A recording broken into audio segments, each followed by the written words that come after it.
बाबासाहेबांनी दलितांना माणसात आणलं हे फार चुकीचं वाक्य आहे. बाबासाहेबांनी दलितांना नाही, त्यांच्या आता मोबाईल चालत असताना एक लेख माझ्या समोर आला आणि तो लेख इतका सुंदर आहे की मला असं वाटलं हा मी प्रत्येकासोबत शेअर करायला हवा. मी जर तो लेख तसाच पोस्ट केला असता तर कदाचित किती जणांनी तो वाचला असता मला माहिती नाही, परंतु मनामध्ये कुठेतरी ही भावना निर्माण झाली की मी हा वाचून दाखवावा आणि प्रत्येकाने तो ऐकावा. मला असं वाटतं अजूनही आपण कुठेतरी त्या जातीय चक्राच्या विळख्यात अडकलेलो आहे असं म्हणायला हरकत नाही. आणि त्यातनं नक्कीच प्रत्येक जण बाहेर येईल हा लेख वाचल्यानंतर, याची मला शाश्वती आहे. आज अख्खा मराठा समाज आरक्षणासाठी जीवाचा आटापिटा करीत आहे, पण त्यांनी भूतकाळात कमकुवत घटकांवर केलेल्या अत्याचाराच्या खुणा पुसण्यात ते आजही असमर्थ आहेत. म्हणूनच परमपूज्य डॉक्टर बाबासाहेब आंबेडकरांना शरण गेल्याशिवाय त्यांना गत्यंतर नाही. श्री सोमनाथ पाटील यांचा लेख खरोखरच वस्तुस्थितीला धरून आहे. हा जो लेख लिहिलेला आहे त्यांचं नाव श्री सोमनाथ पाटील आहे आणि हा मला व्हॉट्सअपला एका माझ्या ताईनी फॉरवर्ड केलेला आहे आणि मी तोच तुमच्या समोर मांडत आहे. मराठवाड्यातील पाटलाचा पोरगा लिहितोय, खूपच प्रामाणिक लिहितोय. डॉक्टर बाबासाहेब आंबेडकरांनी दलितांना नव्हे तर आम्हाला माणसात आणलेला आहे. हे एक मराठ्याचा मुलगा लिहितोय. गावगाड्याबद्दल वाटणारं अप्रूप मला दिवसेंदिवस कमी होत गेलं. गावगाडा गोंडच दिसत असला तरी तो असंख्य लोकांच्या रक्तावर पोसलेला आहे हे लक्षात येत गेलं. शोषणाच्या संस्कृतीचे शेवटचे अवशेष गावगाड्यानेच जपले. शहर त्या मानाने लय दिलदार असतात. गावगाड्याबद्दल उग रोमॅन्टिक लिहिणारे कवी आणि लेखक लोक तद्दन भामटे असतात. कारण गावगाडा मांडताना ते आम्हा पाटलांच्या घरामध्ये देवळीत ठेवलेला फुटक्या बाळीचा कप आणि सालगडी माणसांची वेगळी ताटं आणि ग्लास कधीच मांडत नाहीत. अगदी सत्य आहे हे. आमच्या गड्या आणि वाड्यांच्या मोठमोठ्याल्या मातीच्या भिंती उभारायला अख्खा महारवाडा जनावरासारखा राबला. रेड्याच्या पाठीवर लादलेल्या पखालीतून पाणी वाहून कैक माणसांचे पाय वाकडे झाले. आमच्या मांड्यांचे अवजड नक्षीदार खांब बनवण्यासाठी लागणारे लाकडं डोंगरातून खांद्यावर वाहून आणण्याचे कित्येक खांद्यांना मरणांतिक कळ लागली असेल. आम्ही त्याच्याबद्दल मानशी शेरभर ज्वारी दिली आणि मोकळे झालो. आजपर्यंत साबूत असलेल्या आमच्या डौलदार माड्या आणि तिच्यावरून दिसणारे कुडाचे छपराचे महारवाडे पाहत आलो. आता महारवाड्यांचे बौद्धवाडे झाले. कुडाची घरं जाऊन पक्की घरं झाली. वेगळा असलेला बौद्धवाडा गावात मिसळून गेलेला दिसतो. ते पाहिलं की मनातला गिल्ट अपराधिक दिसतो. अपराधिक भावना काही अंशी कमी होते आणि म्हणूनच बाबासाहेबांच्या पायाला घट्ट मिठी मारावीशी वाटते. मोठमोठे झाडं आणि दगड उकरून याच महारवाड्यातल्या माणसांनी आमचे शेकडो एकरांचे मळे तळहातासारखे सपाट आणि सुपीक तयार करून दिले. त्याच बदल्यात आम्ही त्यांना डाळीचा चुरा आणि कणीचा कोंडा खायला दिला. हे कुणीच मांडत नाही. 50 जनावरांच्या म्हशींच्या शेणाच्या पाट्या वाहून त्यांच्या टाळूचे केस गेले. वासरांनी पायावर पाय देऊन अनेकदा रक्ताचे बुरबुडे आले. नख उचकटली. त्या बदल्यात फक्त तपीलं भरून ताक देऊन आम्ही पाटीलकी दाखवत त्यांची बोळवण केली. ते सगळं डोळ्यासमोर उभं राहिलं की मरून मेल्यासारखं वाटतं. आज ते सगळं आठवून बाबासाहेबांच्या पायाला घट्ट मिठी मारावीशी वाटते. बाबासाहेबांनी दलितांना माणसात आणलं हे फार चुकीचं वाक्य आहे. बाबासाहेबांनी दलितांना नाही, त्यांच्यावर अन्याय करणाऱ्या सर्वांनाच माणसात आणलं. दलित माणसंच होते, आम्ही माणसासारखं वागत नव्हतो. त्यामुळे बाबासाहेबांचं ऋण आमच्या कातडीचा जोडा शिवूनही फिटणार नाही. कारण दलितांना आमच्यापासून वेगळं केलं नसतं तर आम्ही अजूनही रक्त शोषतच राहिलो असतो. म्हणून वाटतं सगळा भंपक माज बाजूला ठेवून बाबासाहेबांना घट्ट मिठी मारावी. लय जुना काळ नाही, गावातल्या शाळेत बौद्धवाड्यातल्या पोरांची रांग वेगळी बसत होती.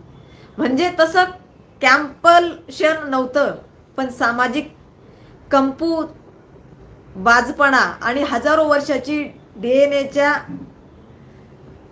जीनमध्ये रुजलेली ठासून भरलेली शिकवण नकळत आपली विकृती दाखवायची. चौथीच्या मराठीच्या पुस्तकातल्या बाबासाहेबांच्या चित्राला पेनाने चित्र विचित्र मिशा काढून विद्रूप करायचो. आज ते हटकून आठवतं, अपराधी वाटतं. कारण त्याचं प्रायचित्त म्हणून बाबासाहेबांच्या पायाला घट्ट मिठी मारावीशी वाटते. जवळच्या निम शहरात शिकायला होतो. एक कार घेऊन गल्लीत उभी राहिली. त्यातले माणसं उतरून कोणाच्या तरी घरात जातात. कारच्या मागच्या काचेवर भीमा तुझ्या जन्मामुळे लिहिलेलं आमच्यातलाच एक थोडा प्रौढ मुलगा गेला आणि खाली त्या धूळ बसलेल्या काचेवर लिहून आला, आम्ही मारलो. आज ते सगळं आठवलं की वाटतं बाबासाहेबांनी आपल्यापर्यंत पोचायला किती उशीर केला. नंतर कळतं आपणच त्यांच्या जवळ जायला उशीर केला. शेवटी अपराधी फील झाल्यावर पुन्हा बाबासाहेबांच्या पायाला घट्ट मिठी मारावीशी वाटते. वर्ण व्यवस्थेचं खापर ब्राह्मणांवर फोडून मोकळे होणारे आम्ही खरे लबाड होतो. व्यवस्था ब्राह्मणांनी तयार केली असली तरी ती आम्ही उपभोगली, राबवली. कधी कोणता ब्राह्मण गावात अस्पृश्यता किती जाती व्यवस्था राबवण्याचं ट्रेनिंग द्यायला आल्याचं आठवत नाही. पण आज त्यांच्यावर सगळे आरोप ढकलून आम्ही सेफ झोनमध्ये राहण्याचा प्रयत्न करतो. सगळं साप समोर पूर्णपणे गंडलोय आम्ही. दिशा दाखवणारे, आम्हाला माणसात आणणारे डॉक्टर बाबासाहेब समजून घ्यायला आम्ही उशीर केला. आता समजून घेतोय. बाबासाहेबांचं बोट धरून एक पाऊल टाकतोय. माणसात येण्याची प्रक्रिया किचकट असते. हळूहळू प्रयत्न सुरू आहेत. भारी फील असतो हा. म्हणून बाबासाहेबांना घट्ट मिठी मारावीची वाटते. कारण आम्ही खातो त्या भाकरीवर बी बाबासाहेबांची सही आहे. Thanks doctor Babasaheb Ambedkar. लेखक सोमनाथ पाटील, मराठवाडा. मला आठवले आपल्यालाही आवडेल. मला आवडले आपल्यालाही आवडेल. आणि मला खरंच मनापासून हा लेख आवडला आणि मनापासून कुठेतरी असं वाटलं की हे तुमच्यासोबत शेअर करावं. हे खरंच तुमच्यासोबत शेअर करावं. आणि हा व्हिडिओ, माझी विनंती आहे सर्व भावांना की हा व्हिडिओ होईल तेवढा शेअर करा. जितका तुम्हाला शेअर करता येईल तेवढा शेअर करा. कारण हा प्रत्येक मराठ्यांपर्यंत पोहोचवण्याची, हा व्हिडिओ प्रत्येक मराठ्यांपर्यंत पोहोचवण्याची आता गरज आहे. की आपण काय केलंय, आपण काय करत आलोय आणि खरंच आता इथून पुढे तरी आपण काय केलं पाहिजे. फार वास्तव या लेखामध्ये त्या लेखकाने मांडलेलं आहे आणि ते खरं आहे. त्यामुळं आता तरी सुधरा आणि आता तरी डॉक्टर बाबासाहेब आंबेडकर यांचे ऋण आठवा. यांनी केलेले आपल्यावर उपकार आठवा. आपण माणसात येण्यासाठी डॉक्टर बाबासाहेबांनी संविधान लिहिलं म्हणायला हरकत नाहीये. आपल्याला माणसात आणण्यासाठी.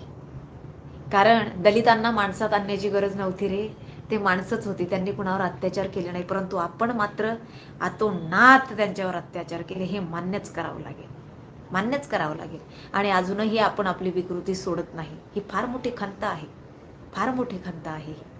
तुम्ही बोलताय की अरे आम्हाला आरक्षण हे घोड्याच्या शर्यतीमध्ये गाढव पुढे चाललंय म्हणून पाहिजे. आम्हाला शिक्षणासाठी पाहिजे.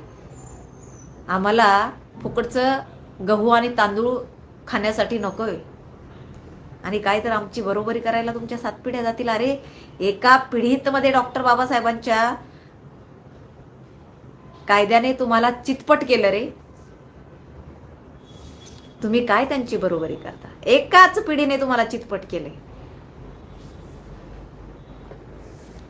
त्यामुळं तुम्ही लोक जे काय थोतांड मांडलंय ना तुम्ही, हे बंद करा आणि प्रवाहामध्ये या. कारण विचारांच्या प्रवाहात या. चुकीच्या प्रवाहामध्ये जाऊ नका. तुम्हाला चुकीच्या प्रवाहात नेण्यासाठी टोळ्या उभ्या आहेत. तुम्हाला माणूस म्हणून जगू देणार नाहीत रे. माणूस म्हणून तुम्हाला जगू देणार नाहीत. राक्षसी प्रवृत्ती तुमच्यामध्ये भरलेली आहे. ज्या वेळेला हे वाचते ना त्यावेळेला फार खंत वाटतीये की बाबासाहेब समजायला आपल्याला इतका वेळ गेला रे ना. अजूनही 10% मराठ्यांना पण बाबासाहेब समजलेले नाहीत. ज्या वेळेला 50% लोकांना मराठ्यांच्या बाबासाहेब कळतील ना, त्यावेळेला तुम्ही हा सगळा थोतांड बाजूला व्हाल रे याच्यापासून. ज्या वेळेला तुम्ही माणूस म्हणून जगायला सुरुवात कराल ना, परंतु कधी कराल? ज्या वेळेला तुम्ही बाबासाहेब वाचाल, ज्या वेळेला बाबासाहेबांचे विचार तुम्ही अंगीकाराल, तुमच्यामध्ये तुम्ही आत्मसात कराल, त्यावेळेला तुम्ही माणूस म्हणून जगाल. लक्षात घ्या. आणि त्याची फार गरज आहे. माझी विनंती आहे, हा व्हिडिओ जास्तीत जास्त शेअर करा. हा जास्तीत जास्त शेअर करा. हा प्रत्येक मराठ्यांपर्यंत गेला पाहिजे की आपण काय केलं त्याची जाणीव त्या लोकांना व्हायला हवी. आणि माणूसच होता रे तोही. दलित बांधव कोण होता, पण किती वाईट वागणूक आपण त्यांना दिली. फार वाईट वागणूक दिली आपण त्यांना. विनंती आहे माझी.